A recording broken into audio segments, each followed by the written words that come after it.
21st of September, Rabbi Levitt, Gemora. Let's see where we're holding in the Gemora.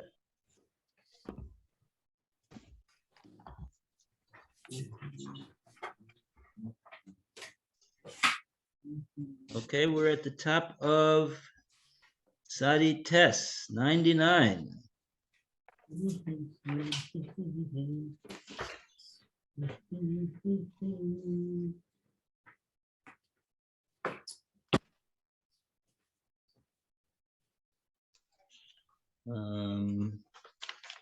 Right.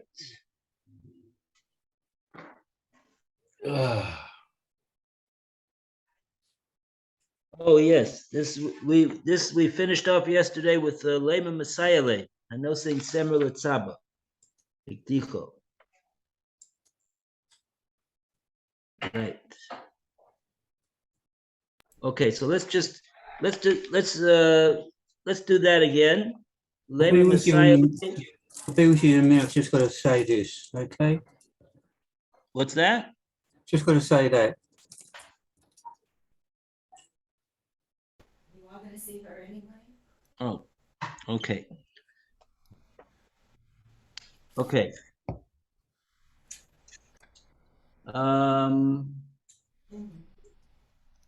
We going back to Gemora or Pele?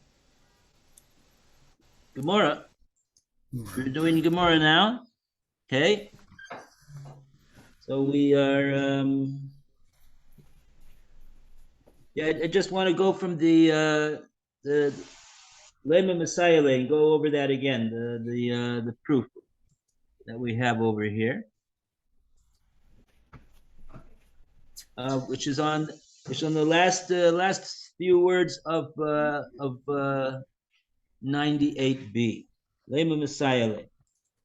So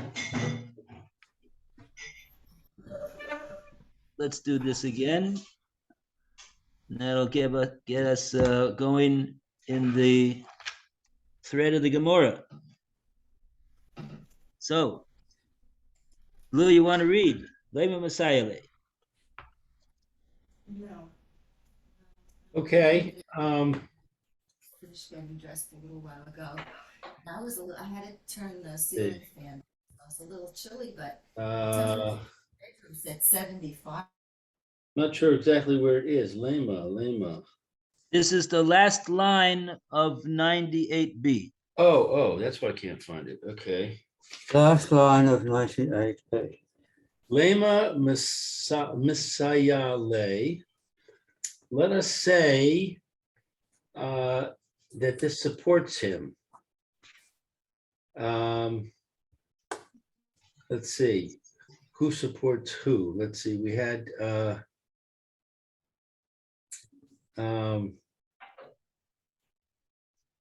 statement by somebody, Tana, that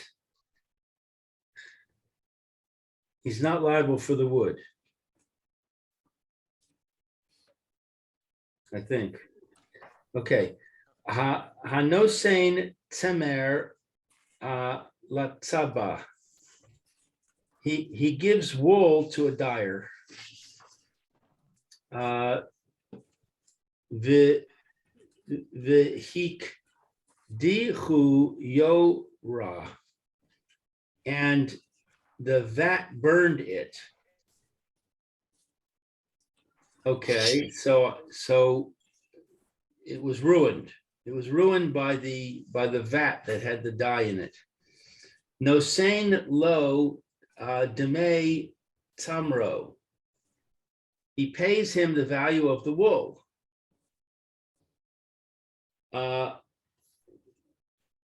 Dame tamro ain. The value of the wool, yes. Dame tamro vishivcho lo. The value of the wool in its improved state, no, he does not pay. So I guess what we're saying is that if the dye he put it into the vat. It turned the proper color. Therefore, it was now improved. And then it was ruined.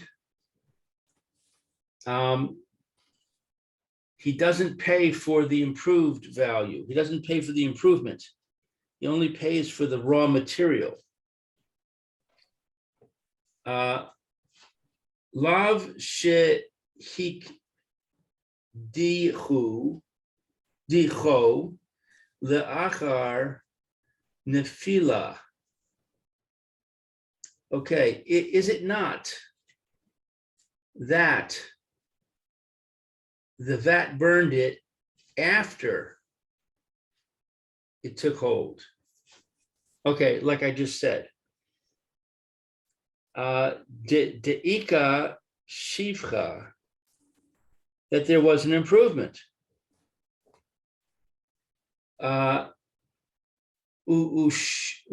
Ushma mina, and we can learn from this. Uman kone b'shevach kli. A craftsman acquires the improvement to the utensil. So in other words, the logic here is that he improved it, but he didn't have to pay for the improvement. Therefore, he must have acquired it, and therefore, when he destroyed it, that is the improvement, he destroyed his own property, so he doesn't have to pay. Okay. Right. He does have to pay Demeit Samro. He does have to pay for the amount of the that the Balabais gave him of the wool. That he is responsible to. The Balabais gave him wool, and he wanted him to dye the wool.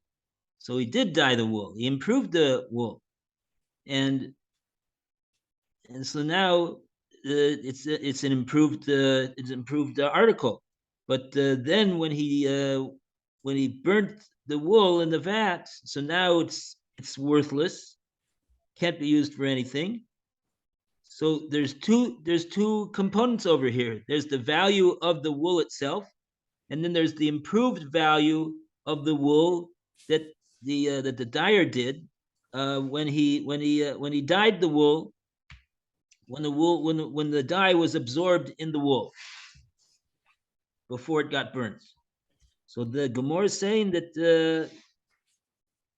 we see that he only has to pay for the wool. So the Gemora is saying Lema Messiah, let us say that this is a support for Rav Asi. Rav Asi was the one that said that a umin is kona shevach kli. He acquires the improved value that he made in the kli. That improved value belongs to him.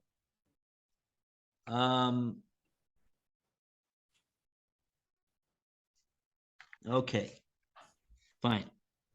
Now we have okay, so that's what we learned yesterday. And now the Gemara is going to continue with this idea, and we're going to see what the Gemara is going to do now. Amar Shmuel. So now, Roy, would you like to read? Okay. Amar Shmuel. Shmuel said, Havar b'mai asakinan. What are we dealing with here in this Mishnah? Bish'ais nefila. Oh no, sorry. Kagan shehik dicho bish'ai nefila, with the case in which the vat burned the wool while the dye was taking hold. while it was taking hold. Deleva, no, Deleka, Shebecha, where there is no improvement in the wool before it becomes damaged.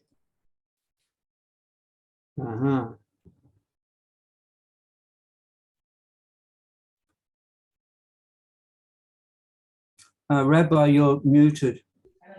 Okay.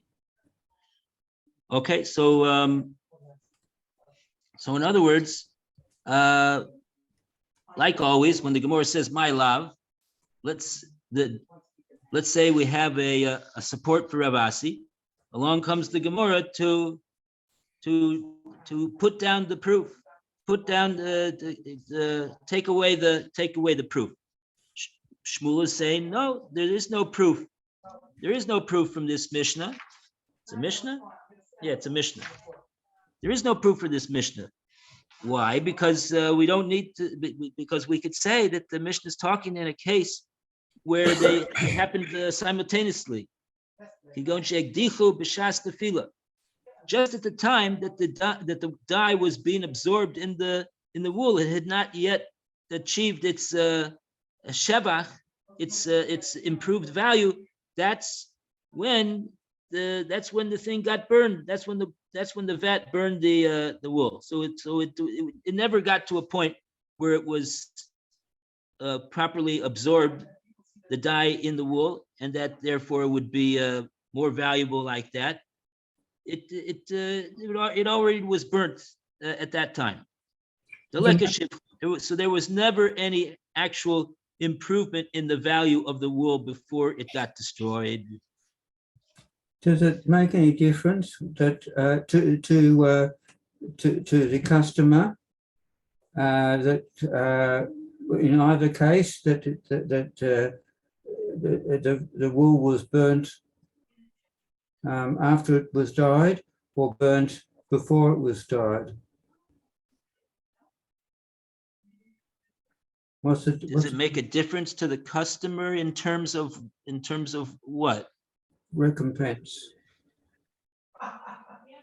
Well, What was the point here is that we have only able to determine that we don't, the Mishnah says all he has to do is pay for the wool. He doesn't have to pay for he didn't pay for the improvement. That's what the Mishnah says. right? The question is, why did he not have to pay for the improvement? So at the end of the day, the Gemora is saying maybe the Mishnah is talking about a case where there was no improvement. And the implication is, had there been improvement, maybe he also wouldn't have had to pay for that either.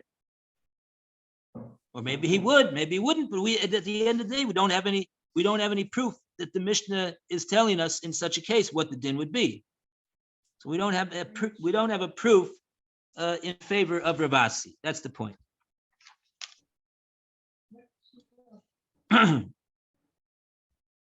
Okay. So you're asking, what does this have impact on the customer? The customer is,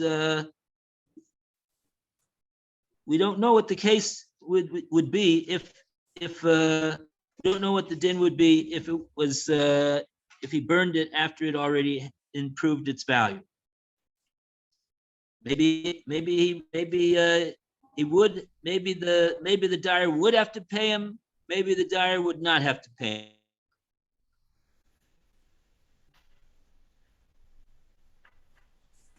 him. Okay. Thanks. Oh.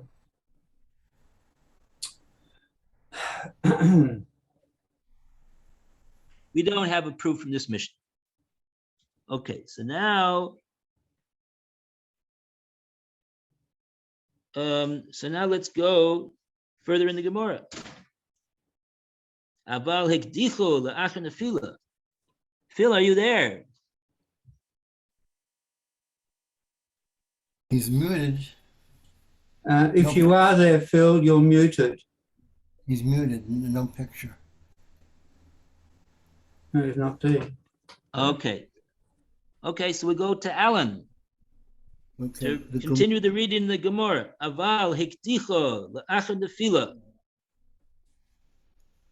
Echol had haka ticho la'achar nefila may. The Gemara was inference from Shmuel's answer. If the vat burns it after the dye took hold, what would the law be according to Shmuel? No saying lo to me, some ro v'shivcho.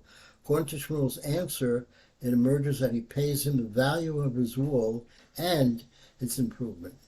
Limor Shemuel lays lay the Rav Asi. Let us say then that Shmuel does not hold the ruling of Rav Asi, that a craftsman acquires the improvement he makes the utensil and is therefore not liable for subsequent damage to that improvement. Okay, good. Let's go to the next step in the Gemara. Or no, we have a Rashi actually. Lema Shmuel Leislei de Rav Asi. This is on the second line of Rashi. Phil is trying to get in again. Something happened the last time.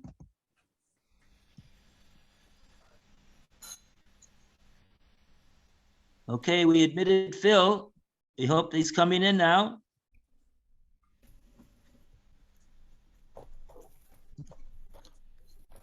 Okay, in the meantime, we will continue. Back to Lou to read Rashi. Lema Shmuel. Lema Shmuel Leislei derav Asi. Let us say that according to Shmuel, it is not like what is stated by Rav Asi. Ho'il u mehadar le ukme behachi mis nisin mas nisin u me hashta lo avdinan kiravasi deha kaima lan kishmuel bedine. Okay, so perhaps umehadar is a novelty.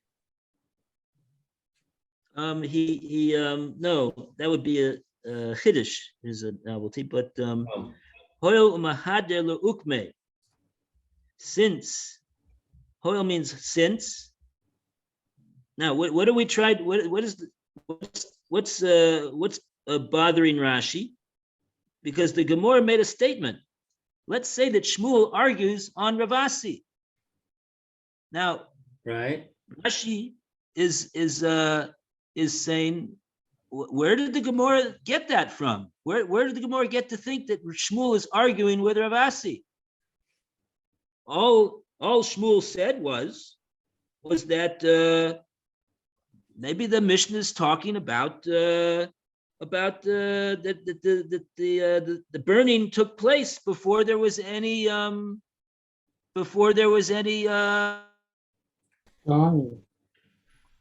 Improvement.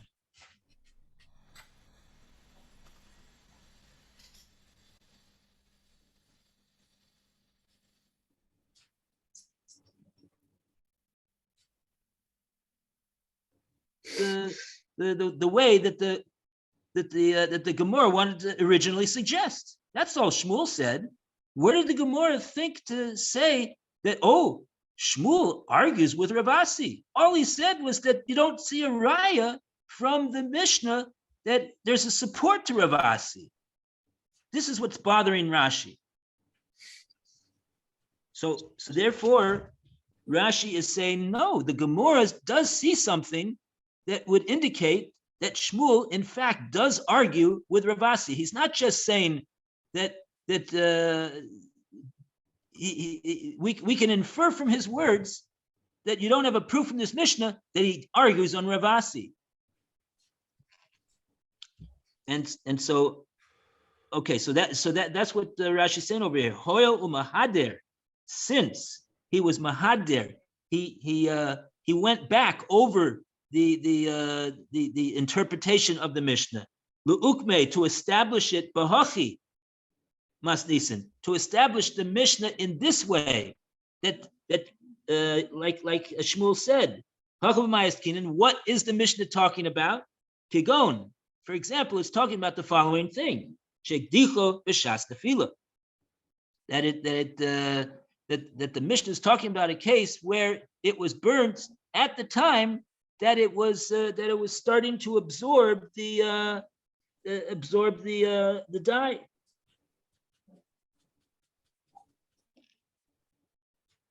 Okay. I'm sorry, you lost me. Could you run through that again, please? Okay. Just to translate the Rashi, Hoyel u'mahader, l'ukme b'hachi masnisen, since Shmuel has gone back over the Mishnah to reinterpret it, l'ukme, and establish it, b'hachi, in this fashion. That's what Rashi is saying. In other words, the Gemora said, Lema, the Mishnah is talking about case A. And Shmuel is saying, you know what the Mishnah is talking about? It's talking about case B. And therefore, there's no raya to Ravasi.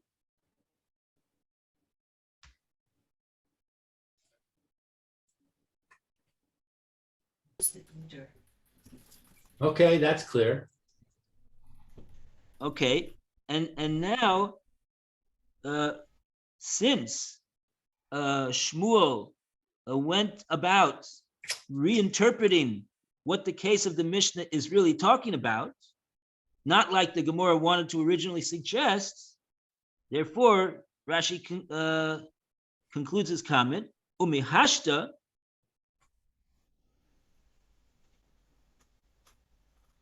Want to continue reading? Or you already read this? I read the whole thing, yeah, but I didn't translate it too well.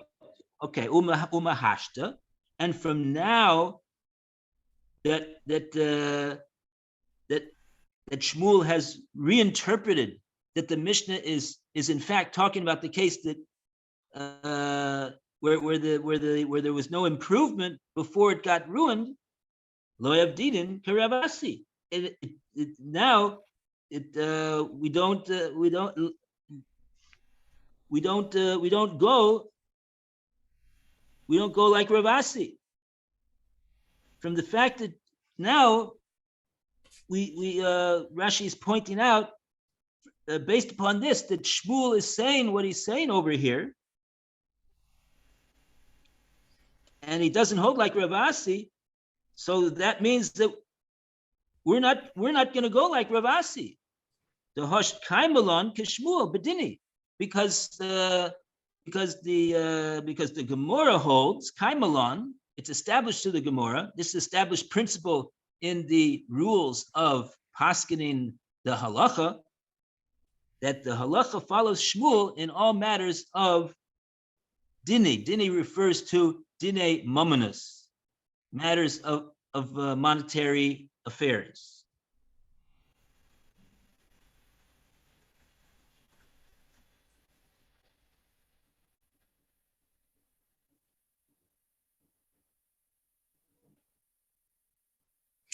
So we're making a logical step. Oh, he's frozen again. For that or that or that or that. So we're making a logical step that since Shmuel says it's case B, therefore he says that if it was case A, you'd have to pay for the improvement. I don't Right. see how the Gemara knows that. Is Rashi clarifying how the Gemara concludes that? Okay, so yeah, very good. You're putting your finger on the correct question over here, which I didn't really explain. I set up the question, but we didn't answer the question. Where did the Gemara know that Shmuel doesn't hold like Ravasi? And Rashi is just explaining in the first 5 words. That's how the Gemara knew. What was the first 5 words again?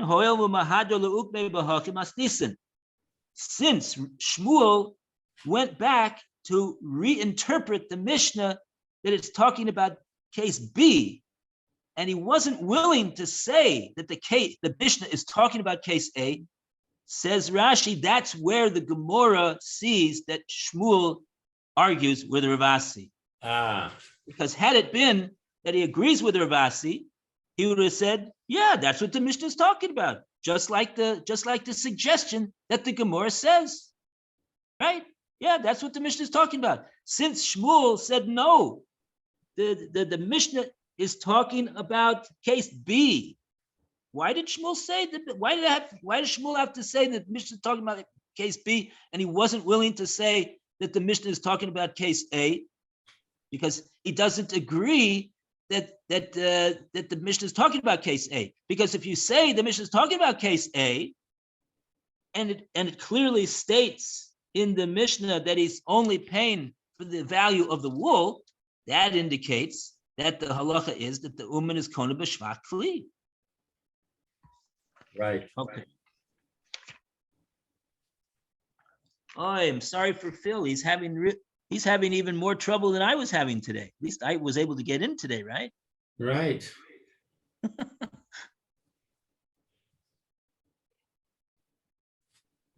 Okay. Well.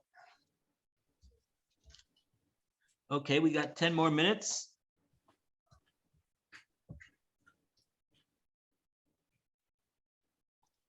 And okay, so now essentially the Gemara is making another suggestion. Here, I'm just having a Phil Has joined us. Phil, we can't see you, and we can hear you, but you're very choppy.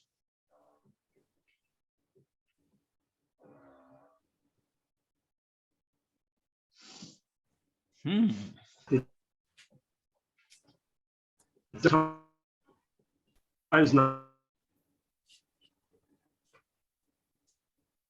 You're too choppy, Phil. We can't understand what you're saying. clear, and it took a while. And Want to try coming in on the phone? it's not.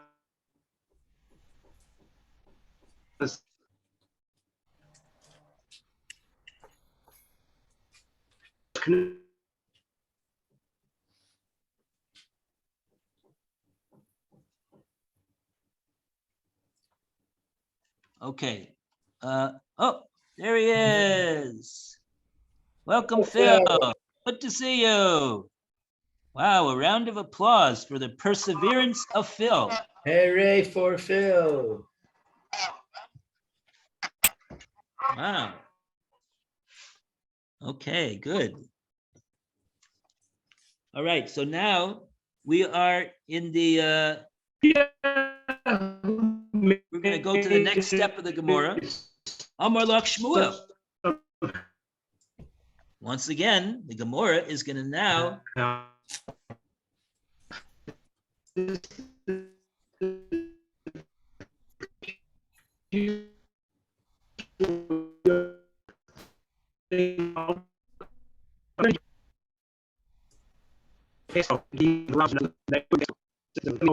frozen. Okay. Who's next to read? Amar Lach Shmuel. Roy, did you read yet? Roy didn't read yet. Yes, I did. I read twice. Did? Alan read? Lou read? Twice. So Phil, please read. in the Gemora.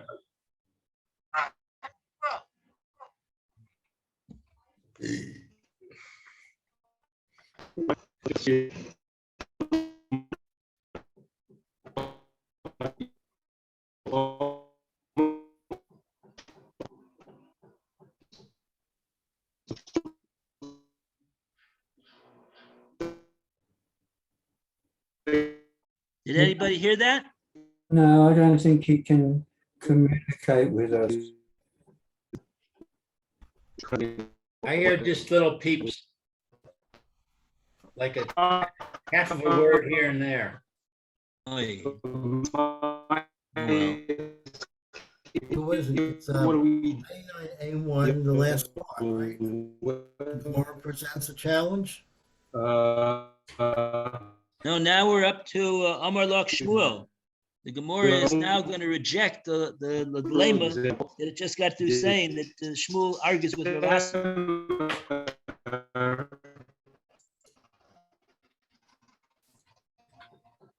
It's 99A1 on the right-hand column, the first one.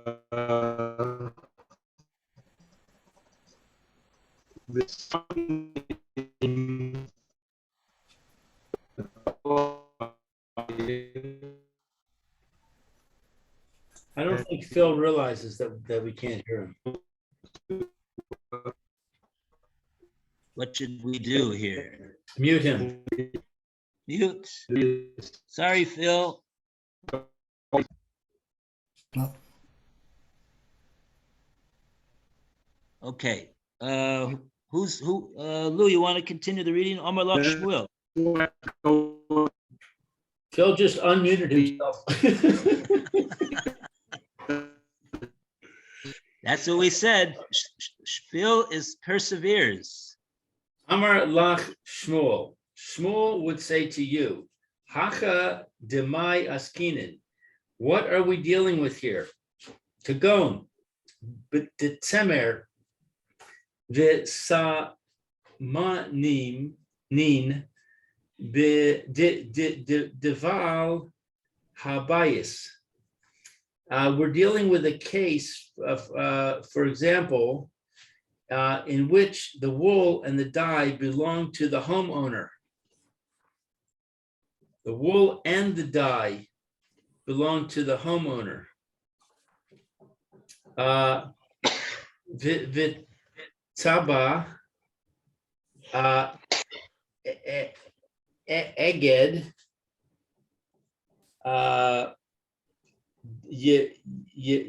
yedei, who de shakil, and the dyer takes the wages of his handiwork. Oh, so the dyer is only getting paid for the improvement that he made. So therefore, says Shmuel,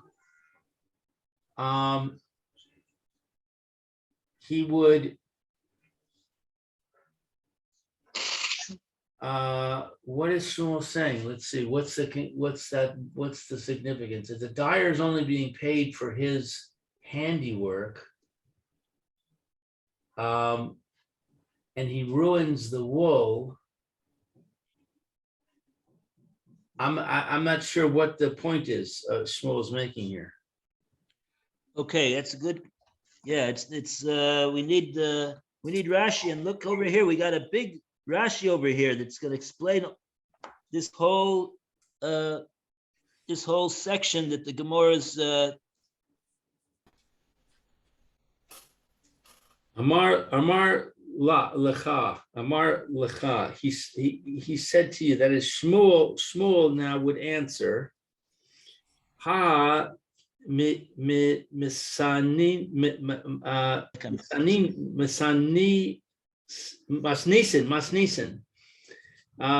de mashma de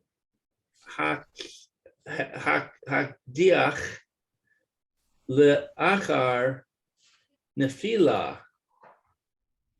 let's try to translate that. This or what our Mishnah that we understand that if I don't know what hakdiach is. That if he burned it, If he burned and afterwards,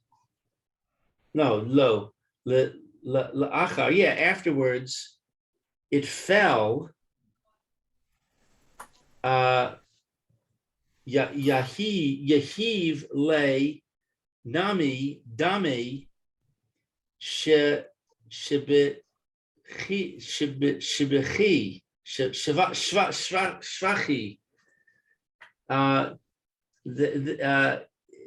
He gives to him also the value of the improvement. Kagon. For example, Semer,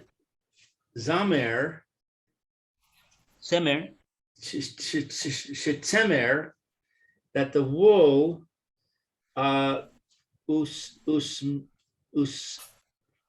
usmanin, and the improvement, the Baal Habayis, the wool and the improvement is the property of the Baal Habayis.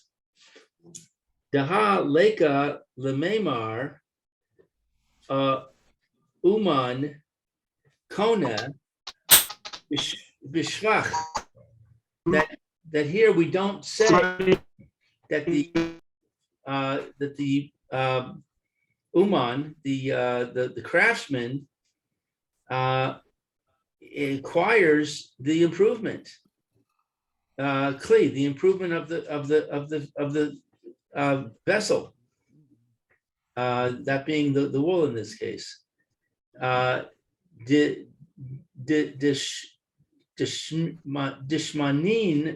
Dishamin who de mishavchi lay.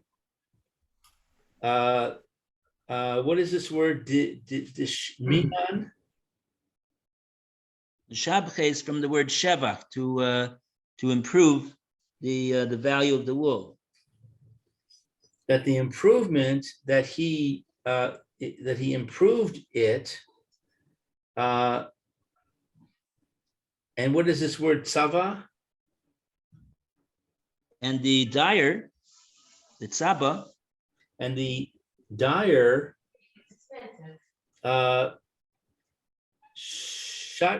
shachir, ba'alma, who?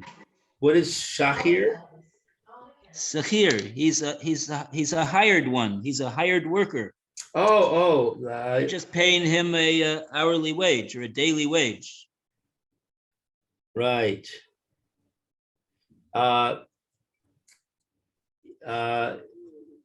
Vadai, certainly, Uman, the craftsman, she hashminan, shelo kona b'shevach kli. Certainly, the craftsman, what is this word, shahashmanin? Samanin, that's the dyes. The dyes, that he did not acquire the improvement of the vessel. Ve'ein mishalem ela dmei tamro, and he only pays for the value of the wool.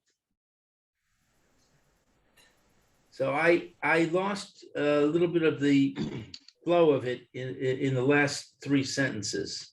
The last sentence I got, he pays for only the value of the wool, but I didn't follow the previous sentence. Okay, so again, the Gemora is rejecting the suggestion that it just got through making when it said lema, that Shmuel is cholek on Ravasi, that he disagrees with Ravasi, right? Now the Gemara is saying, no, it's not. That's not necessarily so. That's not necessarily so. Amar lach Shmuel. Now the Gemara is talking. It says Shmuel would say to you. This is not Shmuel talking. It's the Gemara talking and saying that Shmuel would say to you the following thing. Gemara doesn't really know whether Shmuel argues with Ravasi or not. The Gemara thought to say initially, let's say that Shmuel is arguing with Ravasi. And now the Gemara is thinking to itself and saying, you know what? It's not really 100% airtight proof that he argues with him. Amar lach Shmuel, because we could come up with a response that Shmuel would say, what would he say? He would say that we're talking here in the case of the Gemara, in the case of the Mishnah, where the tzemer as well as the samanin, the dye, belongs to the balabais, meaning the dyer was simply called in to the plant of the balabais, and he's saying, look, I'll pay you for your work over here to supervise and produce the dyeing of this wool. But the wool and the dye and the vat and everything belongs to the balabais. That's what the Gemara says that Shmuel would say to you if you asked him, what's this case in the Mishnah talking about? Now, Rashi's going to tell us over here what's the significance of that, what the Gemara is saying.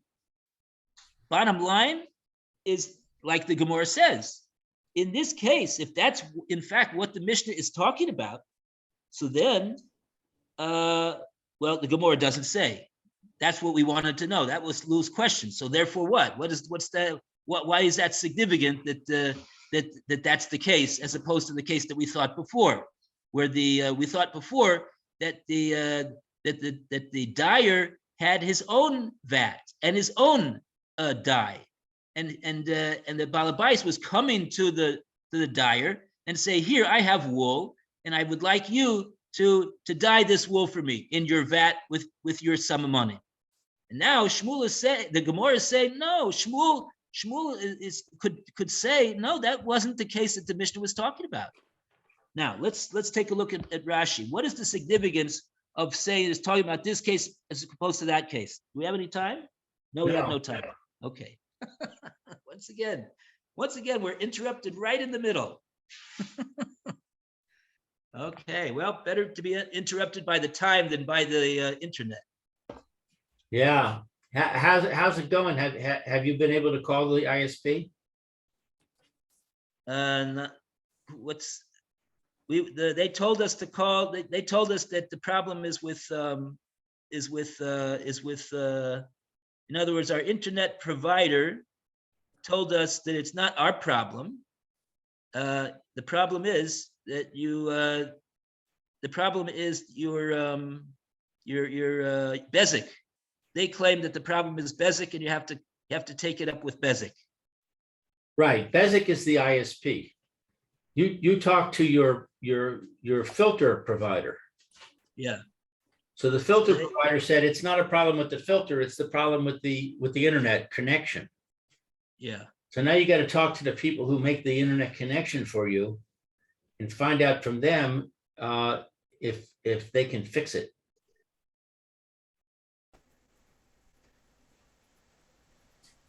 Okay, we got to go. All right. All right, take care. All right. Bye, everybody. Have a